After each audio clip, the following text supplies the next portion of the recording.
angazhimit prej disa vitësh në degën e Partisë Demokratike të Durrësit vjen një kandidim i juaj për fshirjen në listën e kandidatëve për deputet të qarkut Durrës. Si u erdhi propozimi dhe si e pritet?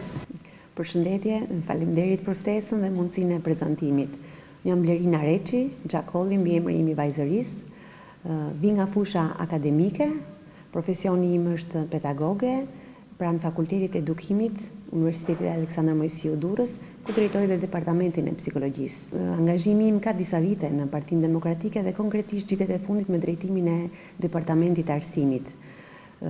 Propozimi im erdhi nga struktura bazë, erdhi nga dega e Partisë Demokratike Durrës për të qenë pjesë e listës kandidatëve përfaqësues, kandidatëve për deputet për qarkun e Durrësit. Unë jam e nderuar, jem krah kolegësh të nderuar, shumicën prej tyre kam miq, janë figurat me integritet, figura bi të Durrësit, qytetarë durrësak. Krahas angazhimit në departamentin e arsimit pranë Partisë Demokratike Dega Durrës, ju njëkohësisht jeni dhe prej 5 vitesh drejtuesi i departamentit të psikologjisë në UAMD. Jeni në kontakte të ditëpërditshme me kolegët, me studentët, cilat janë problematikat kryesore të arsimit dhe si mendon t'i zgjidh programi i qeverisë së ardhshme Basha ato? Shumë sistemet vetë shoqërisë tonë janë të brishta, për mos me thënë lënë në harres. Dhe sigurisht arsimi, duke qenë dhe fusha ku unë operoj dhe ushtroj profesionin tim dhe kontakti i vazhdueshëm që kam me studentët, me të rinjt, me problemet e tyre qoftë në mbrojtjen mësimore, qoftë në kurrikulat apo në përputhshmërinë e tyre me praktikat në tregun e punës, ashtu se dhe pastaj më pas dhe me sfidat e tyre në punësim.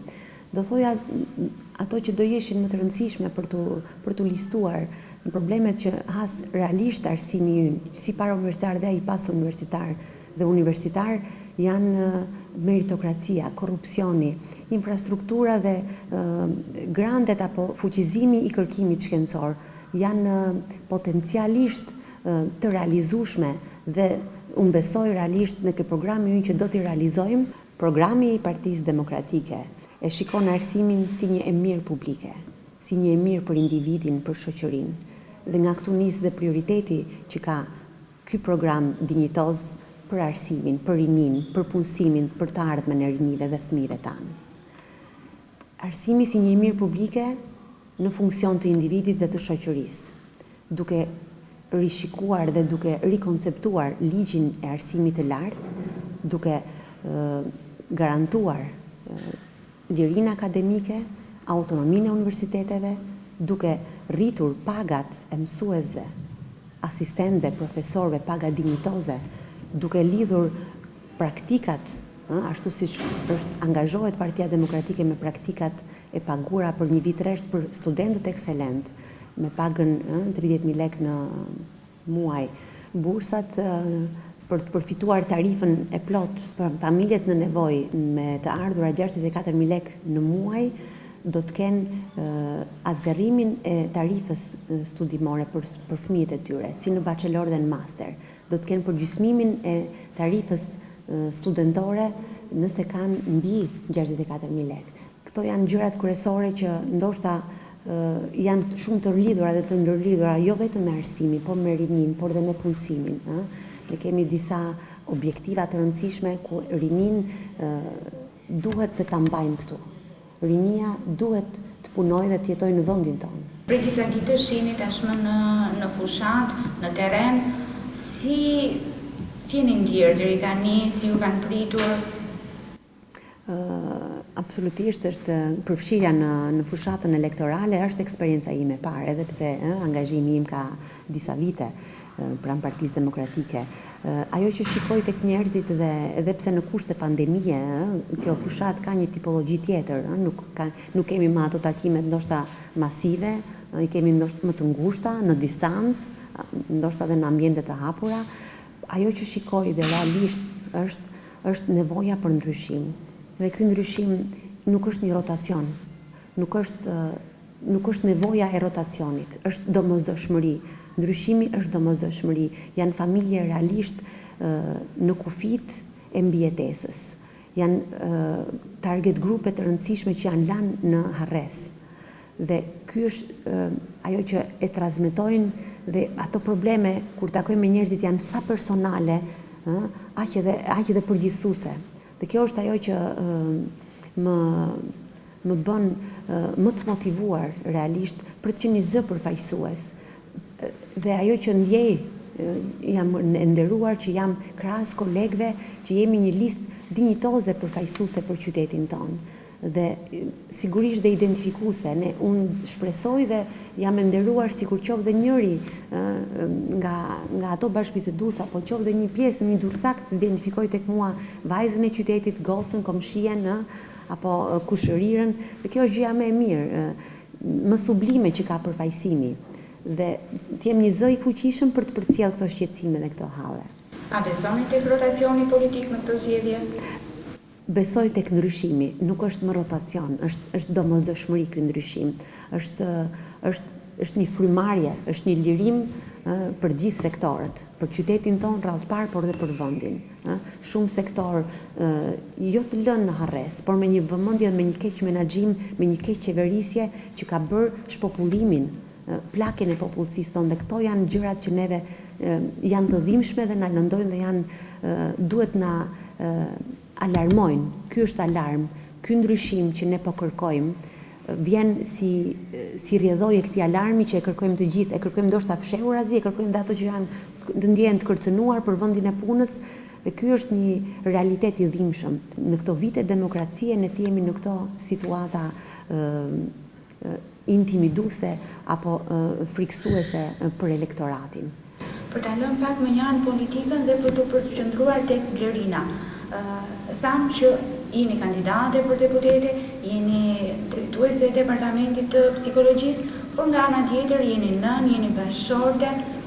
Si keni arritur në këtë periudhë, sidomos ti menaxhoni të gjitha këto? Ka qenë vështirë? Sigurisht kjo periudhë është më intensive. Takimet tona janë të përditshme, por ndoshta ka ardhur natyrshëm dhe ky kontributi im dhe kjo qasje që kam jo vetëm me politikën, por edhe me përfshirjen në këtë nivel përfaqësimi. Kam qenë gjithmonë e angazhuar në jetën publike, në jetën aktive, qoftë të universitetit, po dhe të qytetit tonë, dhe kështu që kanë ardhur krahas këto rritjet e angazhimeve të mia. Jam mamë e 2 vajzave studente dhe kështu që ndoshta dhe hapësira që kam për t'ju përkushtuar akoma më shumë punës dhe angazhimeve të mia ma lejon këtë gjë. Sigurisht kam mbështetjen kryesore të bashkëshortit, të vajzave dhe të familjarëve të mi që gjithmonë më kanë mbështetur në çdo nismë që kam marrë. Aq më tepër tani që i kam krah dhe i kam stafin tim kryesor. Cila mund të ketë qenë këshilla që ju kanë dhënë në këtë periudhë? Këshilla ndoshta shumë spontane, por ajo që ato shikojnë ke mua është ajo që unë jam kështu siç jam gjithmonë, dhe kështu që ai spontaniteti im, dhe shumë më kanë thënë që Blerina qëndro kështu si je, dhe kjo është arritje. Kjo është, unë besoj tek vlerat e mia, besoj tek ajo që dua të transmetoj dhe që besoj që mund të përfaqësoj denjësisht qytetin tim, vendlindjen time, miket, koleget, gratë në vendimarrje, dhe kjo është ajo që është më e rëndësishmja. Dhe besoj këto janë vlerat e mia që ndoshta shumë natyrshëm transmetohen dhe duken. Dhe për t'ju kthyer këshillës së tyre është qëndro kështu si je. Na duhet kështu si je sepse je një zë i mirë, je një zë i joni. Ju e cekët pak te kjo përgjigje e fundit, po unë dua t'ju pyej dhe një pyetje të fundit. Më 25 prill, pse duhet ta votojnë Blerinën dhe Partinë Demokratike? Pra pse duhet të votojnë alternativën e koalicionit Aleanca për Ndryshim, dursakët dhe të gjithë votuesit e Qarnë Futurës?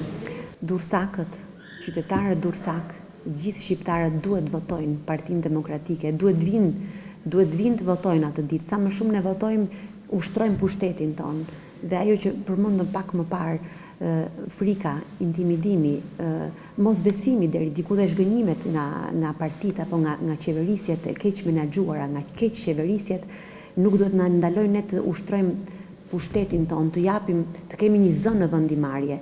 Jo më duhet të votojnë dhe duhet vinë të votojnë. 25 prilli nuk është dita e rotacionit, është dita e ndryshimit, është dita për të thënë alarmi ton, ne jemi këtu dhe duhet të ndryshojmë. Në vitet e para të 90-s, kush më shumë se Durrësi u prek nga eksodi.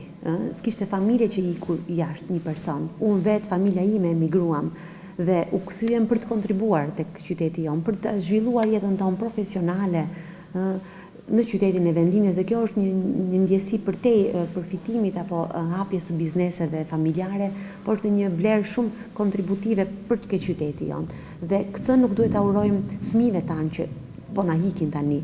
Nuk munden me kurse si mbas 30 viteve t'i urojmë fëmijëve tanë hikjen larg. Shumë të ri dëgjojmë që jemi në pandemi se do hiknim. Dhe kjo është tmerr, ky është alarmi.